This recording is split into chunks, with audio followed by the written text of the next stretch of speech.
जय हिंद। आज हम लोग देखना है यहाँ पे new video new topic. New topic क्या हम लोग जो पिछले वाले वीडियो में कहा करता हम लोग पिछले वाले वीडियो में जो चैप्टर था अरिथमेटिक प्रोग्रेशन समानांतर श्रेणी और समानांतर श्रेणी का हम लोग उसका लेक्चर देखते हैं, यानी उसका हम लोग को फॉर्मूला पढ़नी है पिछले वीडियो में, ठीक है ना। आज का जो हम लोग का वीडियो होगा ये वीडियो हम लोग का सिर्फ 5.1 का यहाँ पे 1 नंबर क्वेश्चन है, इसको हम लोग को बनाना है और बहुत ही आसान तरीका से बनाना है, इसे बहुत ही इजी तरीका से आप लोग को समझना है, ठीक है ना। यहाँ पे देखना है कि यहाँ फर्स्ट क्वेश्चन हम लोग को क्या रहा है कि निम्नलिखित स्थितियों में से किन स्थितियों में समृद्ध समस्याओं की सूची एपी है और क्यों एपी है। देखो बउआ एपी का मतलब क्या होता है, आखिर एपी है का एपी कौन सा बीमारी है ये भी जानना जरूरी है। कल हालांकि बता दिया लेकिन आज समझ लो एपी क्या है। एपी एपी क्या है, ठीक है ना। जैसे मानो संख्याओं को बढ़ते या घटते क्रम में लिखते हैं और उसके बीच के जो अंतर जो होता है एक समान होता है उसे ही बोलते हैं समानांतर श्रेणी, अन्यथा नहीं बोलते। कैसे समझो, 2 हुआ, 4 हुआ, 6 हुआ, 8 हुआ, 10 हुआ, ठीक है ना। या 3 हो गया, 6 हो गया, 9 हो गया, 12 हो गया, 15 हो गया, ठीक है ना। यहाँ हम लोग के 4 हो गया, 8 हो गया, 10 हो गया, 12 हो गया, यहाँ पे 16 हो गया, यहाँ पे 15 हो गया, ठीक है ना, या 20 हो गया। अब देखो बबुआ कौन सा एपी है कौन सा एपी नहीं है ये ध्यान देना है। जैसे माने यहाँ पे 2 4 6 इस सब के बीच में कितना का अंतराल है बबुआ, 2 का अंतराल है। 10 गो में से 8 घटेगा तो 2 बचेगा। एक फॉर्मूला बताए थे डी, तो डी बराबर क्या होता है A2 माइनस यहाँ पे A1 बताए थे ना फॉर्मूला, यानी जिसका अंतर समान होगा वही एपी होगा। तो देखो इसके बीच में कितना 2 का अंतराल है ना, तो ये एपी है। इसके बीच में कितना 3 का अंतराल है तो क्या है एपी है। यहाँ देखो 4 8 यहाँ पे क्या होती है 12 लेकिन 10 है, तो बताओ ये दोनों के बीच में कितना 4 का अंतराल है, इसके बीच में कितना 2 का अंतराल है ना, तो यहाँ पे अंतराल सेम नहीं है। नहीं ना, ये भी हालांकि देखो बढ़ते क्रम में ये भी है और बढ़ते क्रम में ये भी है, लेकिन दिक्कत है इसमें जो अंतर जो इसका है अंतराल जो समान है इसमें समान नहीं है। तो इसमें जो समान अंतराल है यानी सेम अंतराल है, ठीक है ना, इसमें 2 का इसमें 3 का, तो ये एपी है। और इसमें बबुआ ये अंतराल समान नहीं है तो ये एपी नहीं है। इसी को हम लोग इस तरह हम लोग का आएगा तो एपी नहीं होगा और समान अंतराल आएगा तो क्या होगा एपी होगा, ठीक है ना। वही क्वेश्चन में यहाँ पे है, तब हम लोग को देखना है यहाँ पे प्रत्येक किलोमीटर के लिए फर्स्ट 5 और 4 क्वेश्चन है।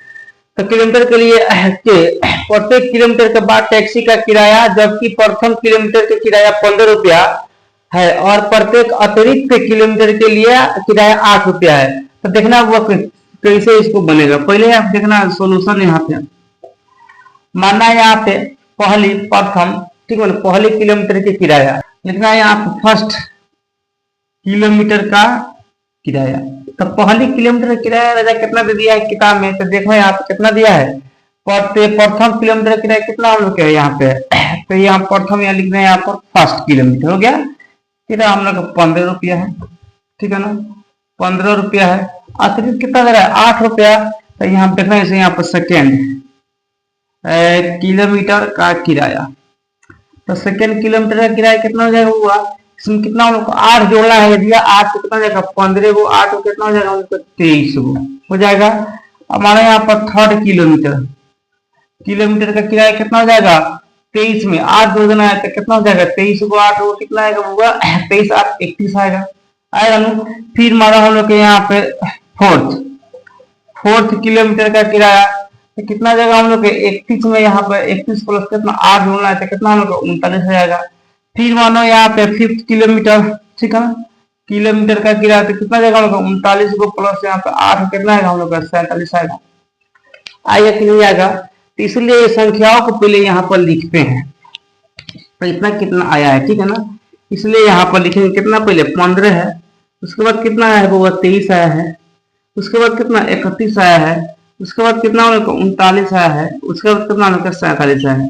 अब देखो यहाँ पे सब के बीच में कितना के अंतराल है, यहाँ पे कितना हम लोग 23 का मतलब 31 है, ठीक है ना, कितना का अंतराल है यहाँ पे 8 का, सब में 8 का अंतराल है ना बेटा, सब में 8 का अंतराल जब सेम है और बढ़ते क्रम में है तो कहते हैं ये एपी है ना, एपी बताए थे। तो यहाँ पर अतः है यह एपी है। आया समझ में? इस तरह का हो गया हम लोग का फर्स्ट नंबर क्वेश्चन बन के रेडी हो गया। इस तरह बनेगा फर्स्ट नंबर क्वेश्चन, जो कि ये एपी है, क्योंकि यहाँ पे संख्या जो है बढ़ते क्रम में है और इसके बीच के जो अंतराल है, अंतर जो है इसका समान है, यानी 8 है। ठीक है ना?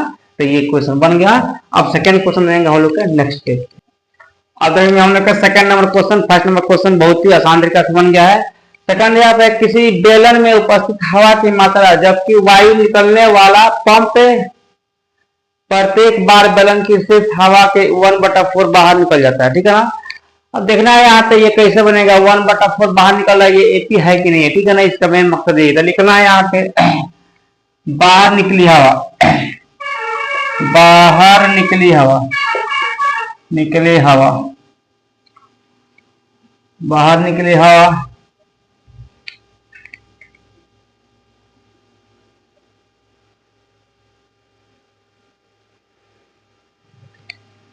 निकली हवा का हो जाता है 1/4 भाग है, तो क्या हो जाएगा 1 - 1/4। वो इसको लघुत्तम लेके बनाएंगे, कितना जाएगा 4 - 1/4, कितना जाएगा 3/4 आ गया। अब बेलन का आयतन क्या होता है, यहाँ आयतन का हवा निकलता है, तो बेलन कैसा है, बेलन कैसा होता है, वो बेलन का ऐसा, ये हो गया बेलन, याद रखना। ठीक है ना? ये बेलन हो गया, इसमें से हवा निकल रहा है। ठीक है ना? इसमें से हवा निकाल दिया जा रहा है। ठीक है? 1/4 भाग। तब बेलन का आयतन क्या होता है, तो इसका आयतन करते हैं किससे, भी से। भी मतलब क्या होता है वॉल्यूम, वॉल्यूम मतलब क्या होता है आयतन। ठीक है ना? तो अब बोला यहाँ 3/4 है, तो अब इसको निकाल दिया जाता है। देखना ये एपी है कि नहीं है। ठीक है ना? इसको सजा देना हम लोग कैसे, इसको लिखना है। एक तो यहाँ कितना जाएगा भी आयतन है, तो ये कितना आएगा 3v, यानी v में 3 से गुना, तो 3v/4 1 हो जाएगा। फिर लिखेंगे 3v/4 के स्क्वायर हो जाएगा, फिर 3v/4 के क्यूब हो जाएगा, फिर 3v/4 के यहाँ पे 4 हो जाएगा। तो देखो बाबू यहाँ पर देख इसको हमने सजा दिया, तो देखना ये एपी है कि नहीं है। ये क्वेश्चन इस तरह बनेगा, एपी, तो इसमें एपी कहाँ है, नहीं है, इसका अंतर सेम नहीं होगा, इसका अंतर भी सेम नहीं होगा। कैसे, इधर 9 हो जाएगा, 9/16, 9/16 में से कितना हम लोग जैसे ये 3 में से कितना घटाएंगे इसको, तो मानो हम लोग कितना सेम यही बच जाएगा, खाली भी कटेगा तो कितना हम लोग आएगा 3/4 आएगा। ये इसका जो हम लोग होगा ना, तो ये एक समान नहीं आ रहा है। ठीक है ना? अगर यदि ये एक समान आता तो एपी होता, लेकिन ये एक सब का मान एक समान नहीं है। इसका 3v/4 है, इसका 3 है, इसका 2 है, तो ये एक समान नहीं है। तो इसका आता है यहाँ पे यह एपी है नहीं है, दिखना यहाँ पे यह क्या है, एपी नहीं है, क्योंकि सब में अगर भी रहता तो एपी होता है, या 3/4 आता तो एपी होता है, या 3v/4 स्क्वायर आता तो एपी होता है, लेकिन सब में तो यहाँ पे एक नहीं है, समान नहीं ना है, तो ये नहीं होगा, तो यह एपी नहीं है। ठीक है? इस तरह का हो गया हम लोग का ये 2 नंबर क्वेश्चन बन के रेडी हो गया। अब देखेंगे इसका हम लोग का 3rd नंबर क्वेश्चन। अब देखना है यहाँ पे 3rd number question. 3rd number question यहाँ पे देखना है, इसमें क्या है कि प्रत्येक मीटर की खुदाई के बाद एक कुआं खोदने में आई लागत, जबकि प्रथम खुदाई की लागत 150 रुपया है, 150 रुपया है, तो बाद में प्रत्येक मीटर की खुदाई की लागत, ठीक है ना, 50 रुपया बढ़ती जाती है। ठीक है ना? देखो वो लिखना है इसको, ठीक है ना? फर्स्ट में यहाँ पर क्या यहाँ पर लिख रहा है कि प्रत्येक मीटर की खुदाई कितना है, प्रथम, और देखो यहाँ लिखना है फर्स्ट मीटर की खुदाई की लागत कितना दिया है, वो यहाँ पर दिया है 150 दिया है ना, किताब में दे दिया 150 यहाँ पे। अब लिखना है सेकेंड मीटर की खुदाई की लागत कितना हो जाएगा 150, और कितना बढ़ता जा रहा है यहाँ पे 50 में, तो 50 वो बढ़ जाएगा तो कितना हो जाएगा 200 रुपया, 200 रुपया हो गया यहाँ पे। फिर मानो यहाँ पे 3rd मीटर की खुदाई की लागत कितना हो जाएगा यहाँ पर 200 प्लस यहाँ पे 50, कितना जाएगा 250। ओके, फिर मानो यहाँ पे 4th मीटर खुदाई की लागत कितना हो जाएगा हम लोग 250 प्लस 50, कितना जाएगा 300। ठीक है, फिर मानो यहाँ पर 5th मीटर खुदाई की लागत कितना हो जाएगा हम लोग के, तो मानो यहाँ पर कितना है 300 प्लस कितना बढ़ जा रहा है 50, 350 आ गया यहाँ पे। और इसलिए यहाँ पर कितना मिल गया 200 मिल गया, 250 मिल गया, यहाँ पे 300 मिल गया, 350 मिल गया।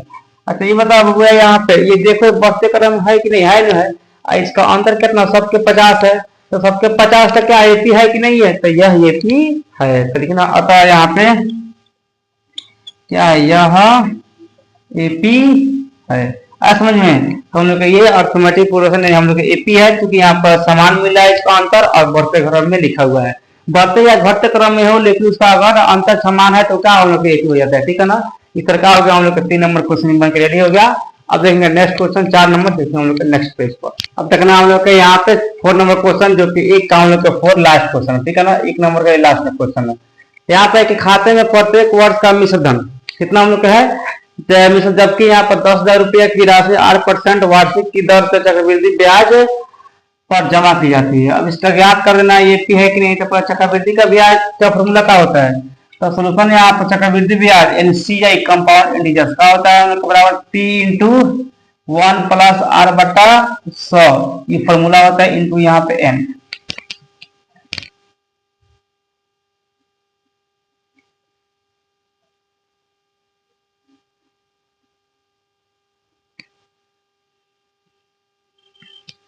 इंटू यहाँ पे एन होता है। ठीक है ना, एक बार कहा जाएगा यहाँ पर कितना दिया हम लोग को, यहाँ पे वितरण कितने 1,000 दिया है, दिया 10,000 दिया, कितना दिया है 10,000। तो क्या करेंगे, लिखेंगे यहाँ पर 10,000, ठीक है, इंटू यहाँ पर 1 प्लस आर का 8 बटा 100 1। ठीक है ना, फिर इसको लिखेंगे 10,000 इंटू यहाँ पर 1 प्लस 8 बटा 100, आर का परसेंट है, इंटू फिर लिखेंगे 10,000 इस 2 नंबर क्वेश्चन की तरह। ठीक है ना, 1 प्लस 8 बटा 100 इंटू यहाँ पर 3। ठीक है ना, फिर मानो यहाँ पे लिख दिए ये 10,000, ठीक है ना, इंटू यहाँ पर 1 प्लस 8 बटा 100 इंटू यहाँ पे 4। ठीक है ना, यहाँ पर कितना जाएगा 4। अब बताओ वो ये एपी है, कौन हिसाब से ये एपी नहीं है, क्योंकि यहाँ पर इसका मान कुछ और है, इसका मान कुछ और है, उसका मान कुछ और है। यहाँ पर 1 2 3 4 यानी आगे बढ़ तो जाएगा, लेकिन ये एपी नहीं है क्योंकि इसका अंतर समान नहीं होगा। नहीं होगा तो यह एपी नहीं है, लिखना यहाँ पे 2 नंबर क्वेश्चन की तरह। ठीक है ना, अतः यहाँ पे यह एपी नहीं है। ठीक है, इस तरह का हो गया हम लोग जाके फर्स्ट नंबर क्वेश्चन जो 5.1 का था, ये फर्स्ट नंबर क्वेश्चन पूरा का पूरा बन गया। ठीक है ना, कल देखेंगे हम लोग के सेकंड वीडियो में 2 नंबर क्वेश्चन। तब तक आज के लिए क्लास रहेगा। जय हिंद।